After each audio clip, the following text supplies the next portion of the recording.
네, 애봉봉 안녕하세요. 주식의 소리의 애솔입니다. 오늘은 뒤에서 조금 할 말이 많아서요. 거두절미하고 바로 싹쓸이 출발할게요. 코스피가 올해 들어서만 벌써 10번째 사상 최고치를 경신하고 있어요. 코로나19 백신 기대감과 또 국내 수출 지표 호조가 긍정적으로 작용했는데요. 최근에 영국과 바레인, 캐나다, 사우디아라비아가 화이자의 코로나19 백신을 승인했고, 어제는 미국 FDA의 자문기구도 긴급 사용 승인을 FDA에 권고한 상황이죠. 그리고 17일에는 모더나 백신의 긴급 사용 승인 여부를 결정할 예정입니다. 덕분에 신규 확진자가 4일 연속 700명에 육박하고 있는데도 크게 흔들리지는 않고 있네요. 그리고 12월 1일에서 10일까지의 수출액 잠정치가 전년 동기 대비 26.9% 증가한 것으로 나타났습니다. 네, 근데 오늘 수급을 보시면 특이하게 기관만 샀어요. 맨날 기관은 연속해서 팔아 제끼더니 윈도우 드레싱 시작되는 걸까요? 기관이 4일 연속 순매수를 보이네요. 네, 기관이 최근 담는 종목들 한번 잘 봐두세요. 네, 코스닥도 마찬가지로 0.73% 오름세로 마감했고요. 백신 기대감이 지속되는 가운데 개인이 나흘 연속 순매수를 하면서 지수 상승을 이끌고 있습니다. 네, 넘어가서 외국인 순매수 탑5 종목 만나볼게요. 코스피 1위는 LG생활건강, 2위는 포스코, 3위는 SK텔레콤, 4위는 CJ제일제당, 5위는 하나금융지주고요. 코스닥 1위는 헬릭스미스, 2위는 시젠, 3위는 알테오젠, 4위는 크리스탈지노믹스, 5위는 에로티 백큐미입니다. 최근에 아머리퍼시픽이 조금 보이다가 오늘은 LG생활건강이 올라왔네요. 포스코는 이전에 얘기했듯이 원료인 철강석 가격이 가파르게 오르고 있기는 하지만 동시에 철강 수요가 뒷받침되면서 제품 단가에 전가할 수 있는 상황이라서 이 개선이 기대되는 부분이에요. 이런 시황이 최소 내년 1분기까지는 이어질 것이라는 분석이 나옵니다. 네, 목표 주가를 31만 원으로 상향한 리포트가 나오기도 했는데 이제 내년도의 핵심은 완성차 같이 실수요가 있는 제품군의 단가 인상 여부겠죠. 단가 인상이 뒷받침돼야 마진율 개선이 이어질 수 있을 것 같습니다. 네, SK텔레콤은 내년에 5G 예상 가입자 수가 1,200만 명을 상회할 것으로 기대가 되고 있고 또 서비스 가입자당 평균 수익 상승폭도 5%에 달할 것으로 전망되고 있어서 결국에는 5G로 인해서 주가가 오를 수밖에 없다는 분석이 나왔네요. 네, 코스닥 1위의 헬릭스미스는 엔젠시스 임상 실패 논란에 이어서 본업에서 벗어나 금융상품에 투자를 했다가 엄청나게 손실을 보기도 하는 등 잇따른 악재로 어려움을 겪고 있죠. 주가도 아주 바닥을 기고 있는데 현재 임상 마무리를 위한 유상증자를 추진 중이잖아요. 올해 안에 유상증자가 잘 마무리되지 않는다면 관리 종목으로 지정될 가능성이 높은 상황이죠. 그래서 주주들이 좀 적극적으로 회사 살리기에 나섰고요. 유증 120% 참여 의사를 밝혔습니다. 벼랑 끝에서 고비는 한 고비 넘길 수도 있을 것 같네요. 네, 크리스탈 지노믹스는 내년 1월에 열리는 JP모건 헬스케어 컨퍼런스에 참가한다고 하죠. 참가 기업의 주가, 행사 이전까지 좀 좋았던 점을 비춰볼 때 좋은 흐름을 한번 이어갈 수도 있지 않을까 싶습니다. 네, 에로티 백큐은 삼성전자가 직접 투자를 단행한 반도체 소부장 기업 중에 한 곳이죠. 국내에서 유일하게 건식 진공 펌프를 제조하고 있는데 반도체 제조 과정에서 발생하는 부산물 제거에 활용되는 부품입니다. 메모리 반도체 빅사이클 수혜가 당연히 기대되는 기업 중에 한 곳이죠. 네, 넘어가서 기간 순매수 탑5 종목 보시면 코스피 1위는 SK, 2위는 삼성물산, 3위는 SK텔레콤, 4위는 한국조선해양, 5위는 KTNG고요. 코스닥 1위는 콜마 B&H, 2위는 녹십자 랩셀, 3위는 에코프로, 4위는 펄어비스, 5위는 에코프로 BM입니다. 최근에 건설주에 대한 투자 심리가 회복되고 있죠. 올해 건설 수주 180조 원을 상회하면서 2년 연속 최고치를 갱신할 예정이고 내년에는 또 건설 투자 확대가 또 더 지속될 것이라는 전망. 여기다가 국토교통부 장관 교체로 공급 확대가 더 기대된다는 부분. 게다가 최근에 서울 외 지역의 미분양이 감소하고 가격 상승률이 올라오기 시작하면서 분양 환경이 긍정적으로 변하고 있어서 내년 분양 증가에 대한 기대도 커지는 상황입니다. 오늘도 삼성물산, 대림산업, 한라 등 건설 대표주들 그리고 시멘트 테마도 동반 상승했네요.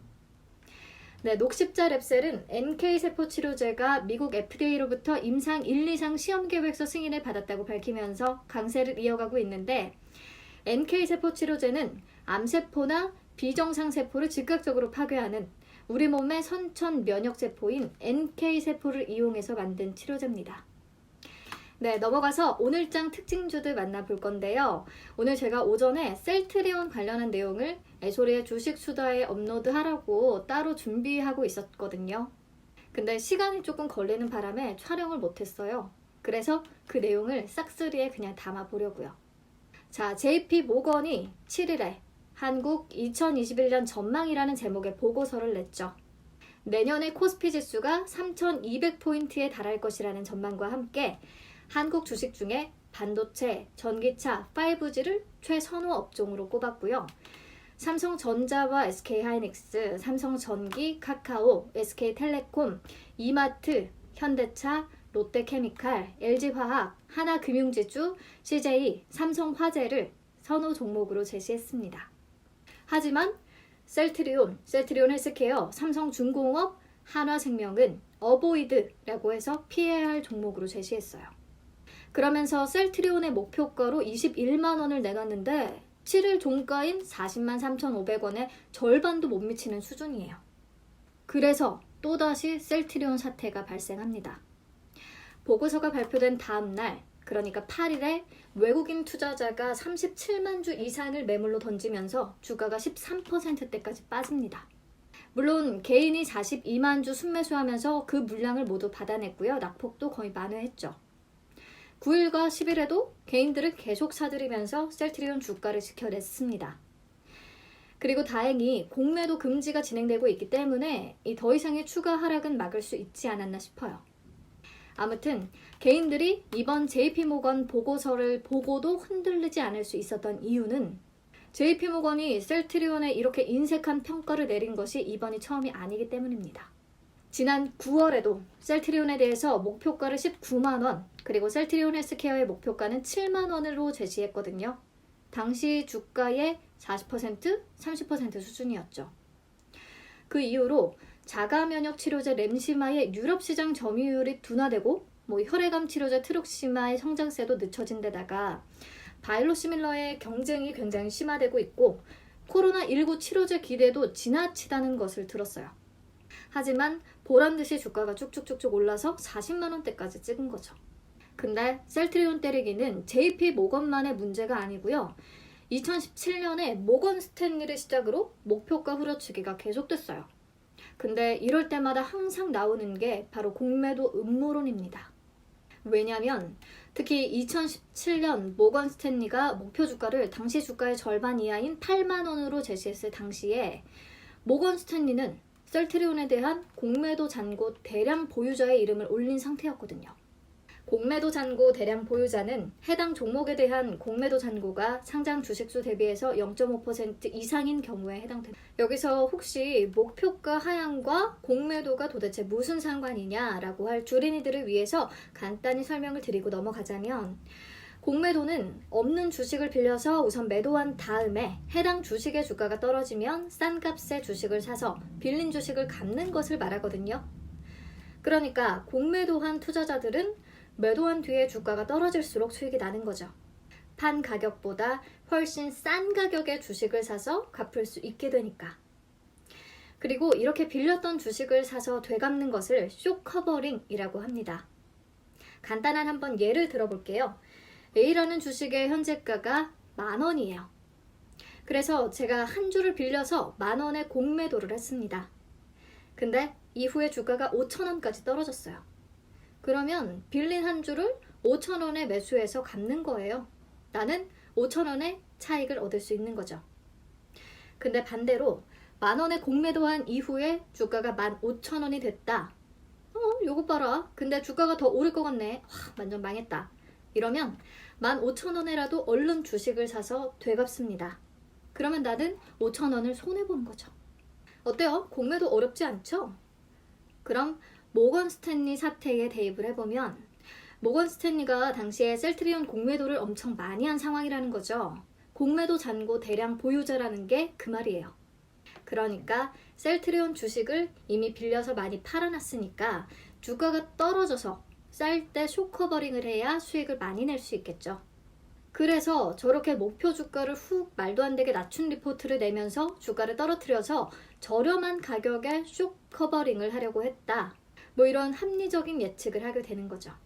근데 이런 음모론이 완전히 얼토당토하지도 않은 그런 얘기는 아닌 것이 12월 8일까지 1년 누적 공매도 잔고 주량 기준으로 코스피 1위가 셀트리온, 코스닥 2위가 셀트리온 헬스케어거든요.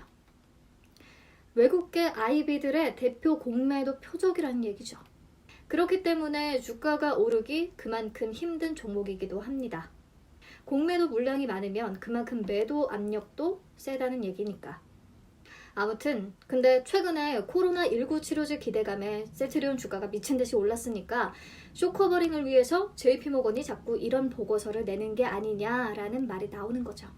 그리고 최근에 실제로 숏커버링이 진행되면서 공매도 잔고가 계속해서 줄어들고 있거든요.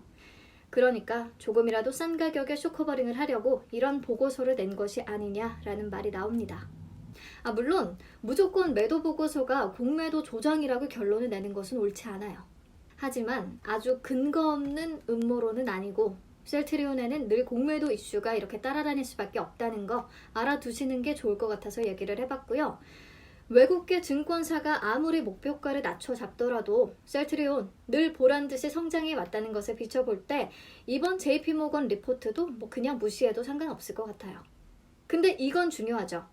JP모건이 이런 목표가를 제시하면서 내놓은 이유들, 추가 성장 가능성에 진짜 발목 잡을 요인들이 있는 것은 아닌지, JP모건을 떼놓고 봐도 문제가 없는 것이 맞는지. 네, 그래서 살펴볼게요. 셀트리온은 바이오시밀러로 이미 글로벌 제약시장에서 상당한 경쟁력을 갖춘 기업이죠. 바이오시밀러는 바이오 의약품의 복제약을 말하고요. 오리지널과 효능은 동등한데 가격이 저렴합니다. 대표 제품으로는 램시마, 트룩시마, 허주마가 있어요. 램시마는 류마티스 관절염 등을 치료하는 자가면역 치료제고요. 2013년에는 유럽에서, 2016년에는 미국에서 허가를 받고 판매를 시작했습니다. 올해 2분기 기준으로 유럽에서는 램시마가 오리지널을 제치고 점유율 55%로 1위를 차지했고요. 미국에서도 11% 점유율을 기록 중입니다. 다음으로 트룩시마는 혈액암 치료제고요. 이 역시 유럽에서 점유율 37%로 오리지널을 제치고 점유율 1위에 올랐어요. 유방암 치료제 허주마의 유럽 점유율은 16%입니다. 이런 것들을 볼 때 글로벌 제약시장에서 셀트리온의 바이오시밀러가 효능이나 가격 경쟁력이 우수하다는 것은 이미 입증됐다고 볼 수 있죠. 근데 셀트리온은 단순히 약을 복제하는 데서 그치는 게 아니라 이보다 한층 개량된 형태의 신약을 선보이기도 합니다. 이를 바이오베터라고 부르는데요. 최근에 개발한 바이오베터로는 램시마를 개량한 램시마 SC가 있어요. 기존의 램시마는 정맥 주사형이지만 램시마 SC는 피하 주사형이고요. 그래서 접종 편의성이 훨씬 개선됐죠. 환자가 직접 복부나 허벅지에 주사를 놓을 수도 있습니다. 올해 셀트리온의 큰 성장 동력이 된 것도 바로 이 램시마 SC였죠. 지난해 11월 유럽에서 판매 허가를 받고 본격적인 시판이 이루어졌는데 올해 3분기 램시마 SC 매출이 전분기 대비 2배 가까이 늘면서 실적이 확 높아졌어요. 게다가 지난 7월에는 전체 적응증에 대해서 유럽의약품청의 허가를 획득했기 때문에 이제 본격적인 유럽 시장 확대가 기대됩니다. 램시마 SC의 성장은 계속될 것으로 보여요. 게다가 오늘 기사가 하나 또 떴네요. 램시마에 이어서 또 다른 자가면역 치료제인 휴미라 바이오시밀러에 대해서 유럽의약품청 산하의 약물사용자문위원회로부터 판매 승인 권고 의견을 받았다고 해요. 휴미라는 지난해 글로벌 매출 1위를 기록한 블록버스터 의약품이거든요. CHMP의 허가 권고는 사실상 의약품 승인을 의미하기 때문에 휴미라의 유럽 시장 진출 기대감 더 높아집니다. 네, 여기에 코로나19 치료제 개발도 막바지에 다다랐고요. 일본 다케다 제약을 인수하면서 합성 의약품 시장으로도 사업을 넓혔죠. 다케다사 매출은 이번 4분기부터 반영될 예정입니다.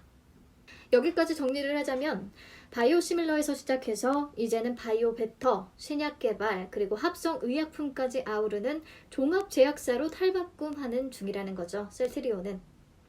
현재 개발 중인 바이오시밀러와 신약 파이프라인도 14개 정도고요. 이들이 타깃하는 총 시장 규모가 약 70조 원이라고 하니까 여기서 점유율을 10%만 가져온다고 해도 셀트리온의 매출은 7조 원 더 늘어날 수 있다는 분석입니다. 네, 그리고 셀트리온 참사 합병도 진행될 예정이죠. 그동안 셀트리온에 대한 주요 의혹 중에 하나가 바로 매출 부풀리기였는데 계열사인 셀트리온 헬스케어를 통해 제품을 판매하면서 재고를 매출로 잡는 회계 방식이 이상하다는 거죠. 근데 이제 3사를 합병하면 지배 구조를 단순화하고 이런 분식 회계 의혹에서 벗어날 수 있을 것으로 보입니다. 네, 물론 JP모건이 계속해서 얘기하고 있는 부분, 바이오시밀러의 경쟁 심화, 이게 큰 문제인데 특허가 만료되는 시점에 맞춰서 다른 제약사도 줄줄이 바이오시밀러를 출시하잖아요. 아까 얘기했던 휴미라만 해도 유럽에서 판매 승인받은 바이오시밀러만 7개에 달합니다. 그렇기 때문에 어쩔 수 없이 단가 인하 경쟁이 아주 치열하게 벌어집니다. 근데 이 부분 쉽게 해결될 수 있는 문제는 아니고요. 그렇다고 해서 주가가 반토막 날 이슈는 또 아니라고 생각해요. 하지만 이걸 문제 삼아서 외국계 증권사들이 계속해서 부정적인 의견을 제시할 수 있겠죠. 그래서 제 개인적으로는 지금 보유하신 분들은 공매도 금지가 유지되는 이 기간 동안 최근에 이렇게 호재들도 많고 하니까 40만 원은 다시 가질 수 있을 것 같거든요. 40만 원 부근에서 한번 정리하시는 게 좋을 것 같고요. 신규로 진입하실 분들은 아예 내년 공매도 규제가 풀리는 3월 이후에 좀 매도 압박, 주가 하락 압력을 받을 수 있으니까 그때 기회를 노려보시는 게 좋지 않을까 싶어요. 네, 다른 특징주들 빨리 만나볼게요. 경남제약은 링거라이트액에 대한 국내 단독 허가권을 획득했다고 밝혔습니다. 링거라이트액은 경구용 수액요법이에요. 마시는 수액이라고 생각하시면 됩니다. 그러니까 수분과 전해질의 보급, 그리고 유지를 위한 전문 의약품이에요. 경남제약은 그동안 일반 의약품이나 건강기능식품에서는 강점을 보인 반면에 이렇게 전문 의약품 시장에서는 두드러진 성과를 못 냈었는데요. 이번 링거라이트액 허가권 취득을 통해서 전문 의약품 시장에 본격 진출할 예정이고 계속해서 차별화된 제품과 제네릭을 출시하겠다는 계획입니다. 네, 다음은 탄소 중립 관련 테마예요. 문 대통령이 2050 탄소 중립 비전을 선언하면서 시장에서는 관련주 찾기에 열심인데요. 어제 이산화탄소 포집 및 전환 기술을 보유한 기업으로 캠트로스를 설명드렸었는데 오늘은 그린케미칼이에요. 이산화탄소를 통해서 알킬렌 카보네이트를 생산하는 기술을 개발, 보유하고 있어요. 오늘 상한가 기록했네요. 라이브 파이낸셜은 고려대 산학협력단과 이산화탄소의 아스탄잔틴 고속 전환 방법에 대한 특허 기술 이전 계약을 체결했다는 부분 부각되면서 매수세가 몰렸고요. 휴캠스는 지난해 7월 유엔으로부터 100만 톤 규모의 탄소 배출권 인증을 획득했다는 부분 다시 주목을 받았고 이 밖에 온실가스 관련주인 KC코트렐, 그리고 한솔홈데코, 후성, 에코바이오 모두 오름세를 기록했습니다. 비츠로테크는 온실가스로 수소를 생산하는 핵심 기술 개발을 위한 국책과제를 진행 중이라고 하네요. 여러분, 이 탄소 중립 관련주들은 반짝하고 힘이 약해질 수는 있는데 돌아가면서 언제든지 급등이 또 나타날 수 있으니까요. 관심 종목에 편입해두고 한번 살펴보세요. 네, 마지막으로 SM 라이프 디자인과 IHQ 볼게요. 월트 디즈니 컴퍼니가 투자 발표회를 통해서 한국을 포함한 동유럽 그리고 홍콩 등에 2021년 디즈니 플러스를 런칭한다고 공식 발표했다는 소식이 전해졌어요.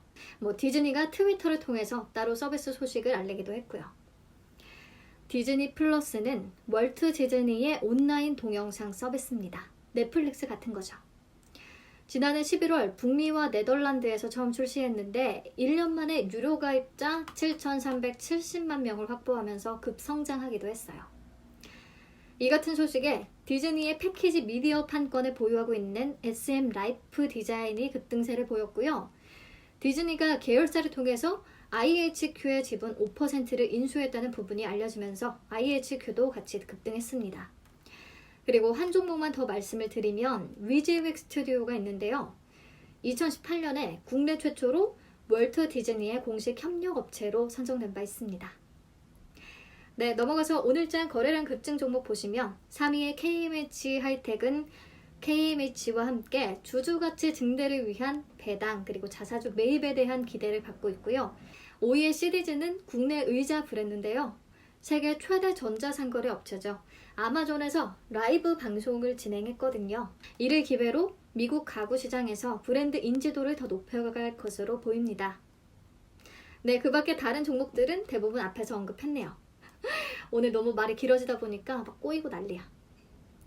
네, 마지막으로 시간의 단일가 특징주들 화면 통해서 잘 챙겨가시기 바랍니다. 오늘 셀트리온 때문에 내용이 너무 길어졌네요. 여러분들 집중하기 어려우셨죠? 죄송해요. 아무튼 이번 주 우리 모두의 힘이 모여서 이렇게 시장을 끌어올릴 수 있지 않았나 싶습니다. 주말 동안에도 코로나19 조심하시고요. 다음 주도 다 같이 영채영차 힘내서 주가 또 끌어올려 봅시다. 내일 다시 만나요.